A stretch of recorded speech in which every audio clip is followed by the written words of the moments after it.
Good morning. Hello. What's happening?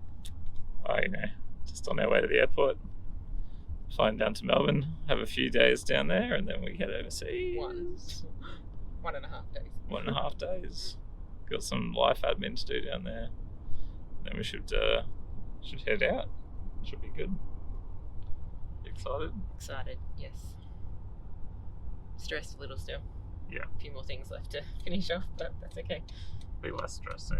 We'll get there. Getting all our stuff packed up down into our existing storage shed, down to suitcases, like from our whole caravan and truck packed up, and then down into the storage shed, and then all we've got left is like suitcases and backpacks. And that was a pretty big mission to do. Yeah, but it's done. And then selling the truck and the van as well. So Yeah, that was a bit of a mission. mission as well. So yeah, it's like it's there, it's done. The truck's gone. The van is kind of like sold, but still could fall through, I guess. But we're pretty done with that. All right, see you down in Melbourne. Where are we? In a hotel. Where? In Melbourne. Yeah. I just catched the flight. Port. Quarter flight. Mm-hmm. Yeah. And now we're in the hotel. So let's check in a little early. Yeah. Yeah. Do you want to see our view? Yeah, let's do it. Yeah. I'll tell you our platform after we show you the view. Can you do it? No, it locked it.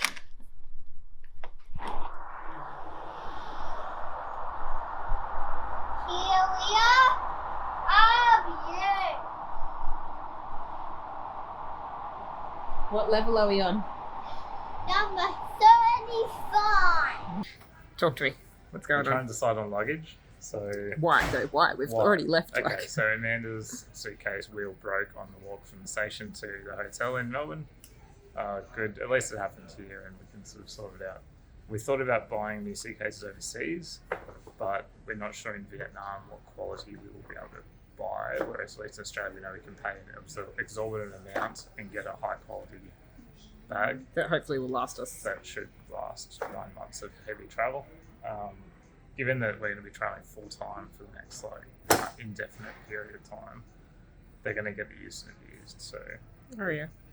we don't mind spending a bit extra on a high quality one, and now we're trying to decide which one. We're at Maya, 30% off sale until Monday. Like, who knows? They always do those sales, but We we're just trying happened. We just happened to come and have a look because we know they have some good brands as well. We're trying to So- eliminate options down to. So We think we have a winner. we think we're going to go back to the one wing style rather than the double, but it's mint green. Here's another double, really expensive double, and a couple of other of the one style. And the reason we're looking at the single wing opening now is because last time we were in Europe, the rooms were really small hotel rooms and stuff, and you couldn't. We both had the hard case open out flappy ones, and you couldn't have them open because the rooms were too small. Yeah. And so you ended up even having to store them upright, closed, and then to get anything out of them was just a pain in the ass. You had to put it down, open it up.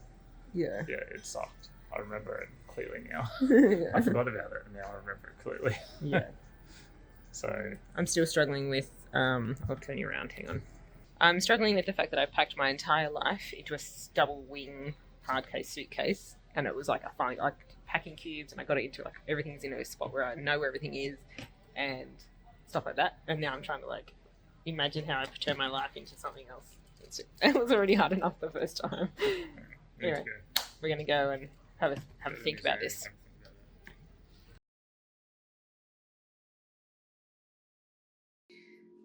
So that was a very interesting introduction to this video for you, but I wanted to do an information video about luggage.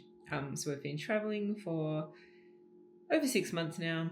We've met lots of different people on the road, and they are surprised with the luggage that we have.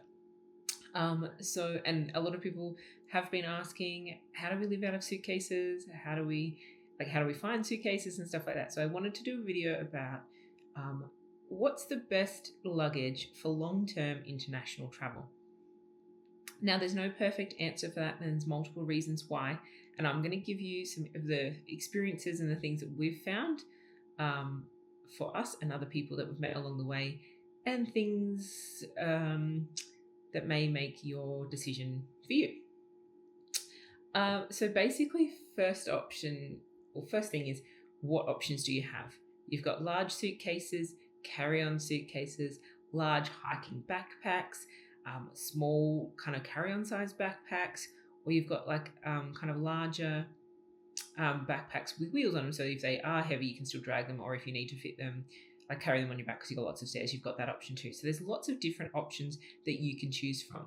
And why you choose each one is going to be different to someone else. So for us, we had to consider a couple of other things. We have found on your long international flights, luggage is generally included for checked in. So you usually have 20 or 30 kilos per person, but it's the internal European flights or internal Asia flights or your internal America flights or internal Australia flights that sometimes there is no checked and you have to pay extra. In Europe, the flights internally and even to the UK were cheap, but the minute you add that checked in luggage, the prices skyrocket. So they definitely do encourage you to just do carry-on. In saying that, they are strict with their carry-on. Well, some airlines are strict. We did come across someone who did do just carry-on. They got to the gate and was boarding. They got stopped and said, no, that's too big. You need to pay for that and we need to take that and check that in.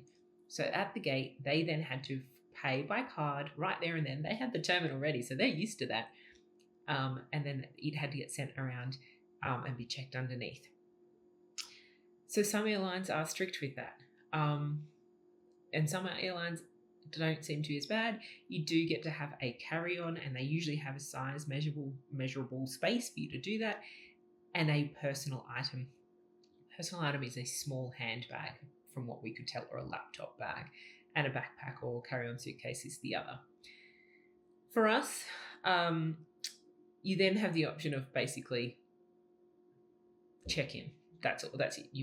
They're your options. You can either do your carry-on and stick to the rules and hope that you fly the same airline carrier and that you know the size and the weight limits and you know what they're like, or if you're flying different ones, they are different. Or you check it in. It's as simple as that. For us, we have 2 large suitcases between the 3 of us. One is generally my stuff with Ari's stuff, and then Dan has a slightly smaller one that has his stuff plus some electronics, and he carries generally all the toiletries in here, so he kind of takes a little bit more, but I've got Ari's shoes, my shoes, clothes, everything like that. We also then have a backpack each. The backpacks are in the carry-on size suitcase, they come with us, but they are full with camera gear and videography gear and Aria's schoolwork, basically, and toys. So her backpack is schoolwork and toys. Mine is videography stuff, hard drives, cameras, and things like that. And Dan's is all his camera equipment and drones and things like that. They are all our valuables, basically, as well, that come with us. Because if they were to lose our luggage or to go through our luggage, which we have had happen before, we don't want anything of value in that checked luggage. It all comes with us. Less risk of damage, less risk of being lost, less risk of being stolen. On that as well, I will mention as well that we do not put any credit cards in our checked bags. We don't put any jewelry in our checked bags. We don't put any money in our checked bags. All of that, when we are doing a flight, it all comes with us in our backpacks. And we also have Samsung smart tags. Samsung smart tags. They go into our luggage as well, so that we know where our bags are. Because we have, in a previous trip, had our luggage lost. So having that peace of mind that we live on the road full time. We live this travel life. Everything we live and have is in these suitcases or our backpacks. One of those gets lost, it's a kind of a big deal for us. We don't want to go through that process of trying to figure it out. So we do have tags in our bags as well. So in saying that, for us, it works. For us, we could not possibly do carry-on only, because our carry-on stuff is full of just our camera work gear, laptops and stuff like that.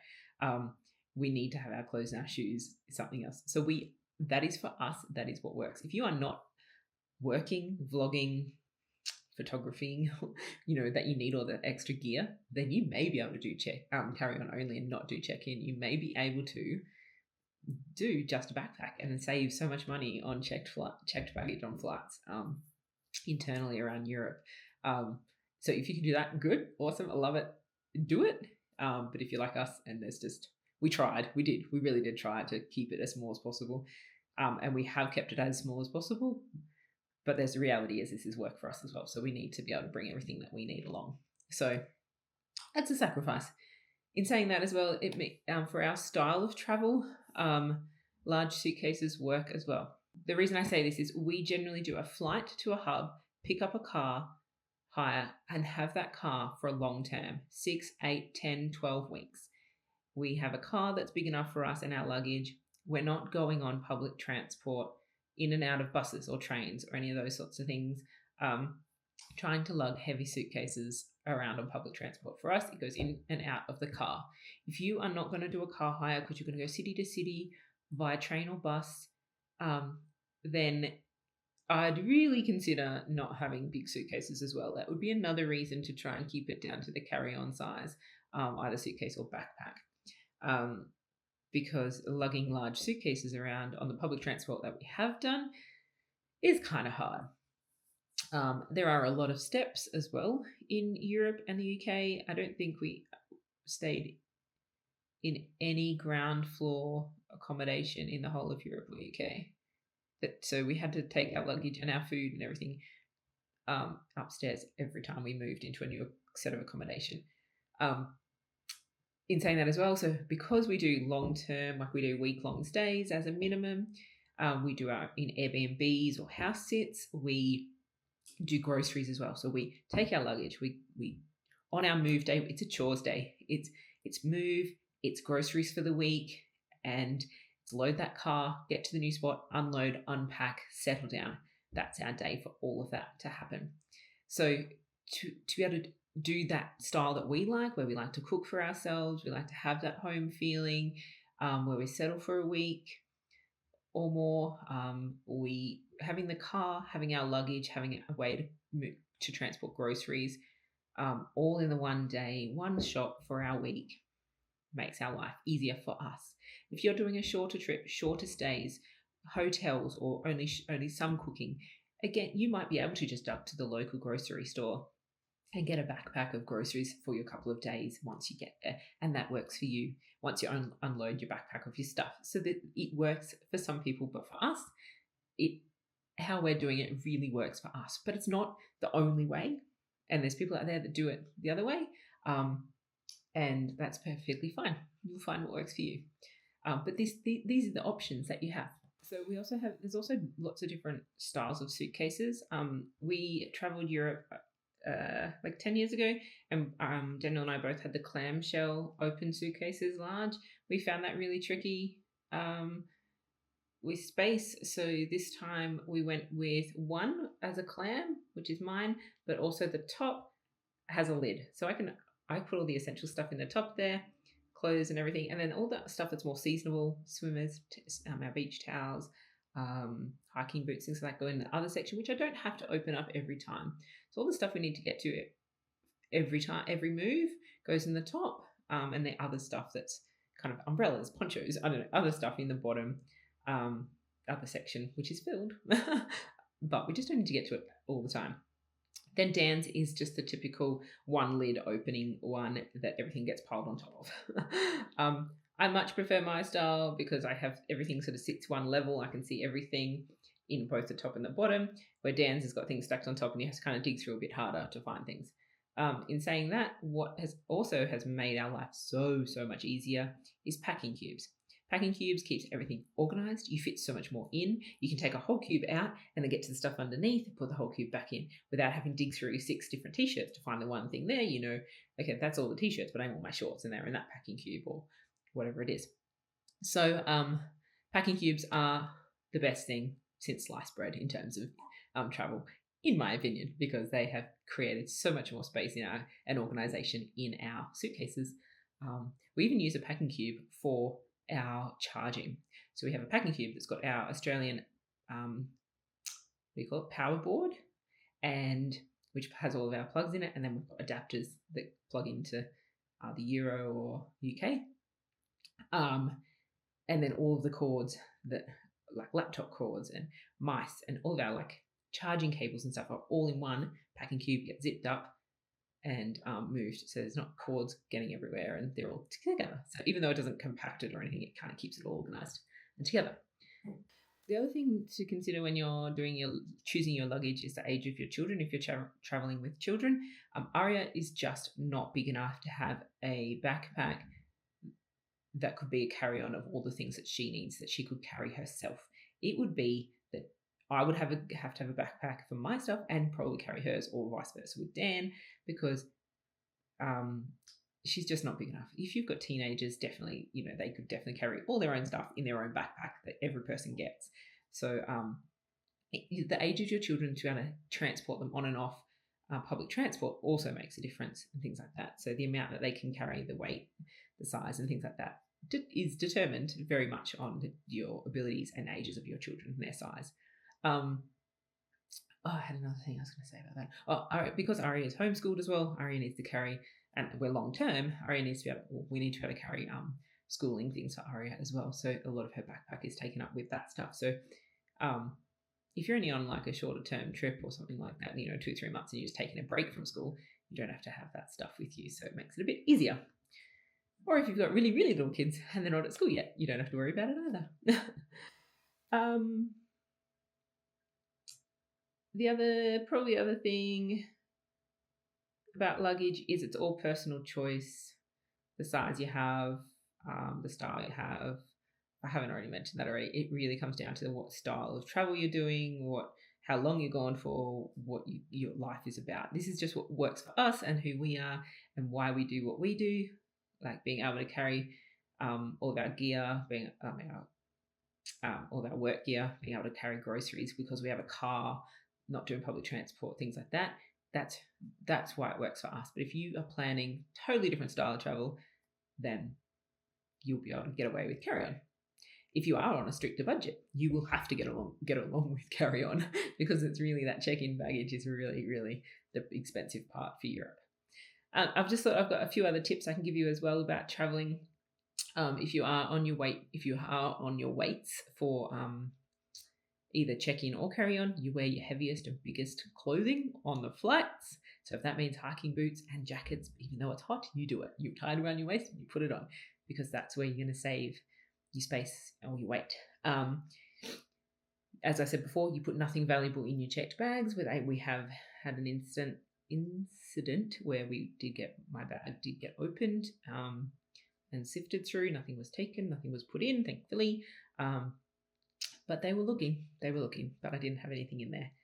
And also you could take, another tip that I have is if you've got like a drawstring bag or a pillowcase that's small, you could have it empty and you put jumpers or track pants, jackets, things like that are softish in that and carry that as a pillow on the flight. So I have a drawstring bag that my puffer jacket normally goes into. I generally wear that and put other stuff in, and I can use that as a pillow on the flight if I want to. It also keeps it all compact and kind of like a packing cube, but different. So there's some packing tips and hints and tips. That's what we do for our luggage. If you have any questions or any other hints or tips for anyone, pop them in the comments. If you have any other suggestions, pop those in the comments. And hopefully that was helpful. We'll see you in Vietnam soon.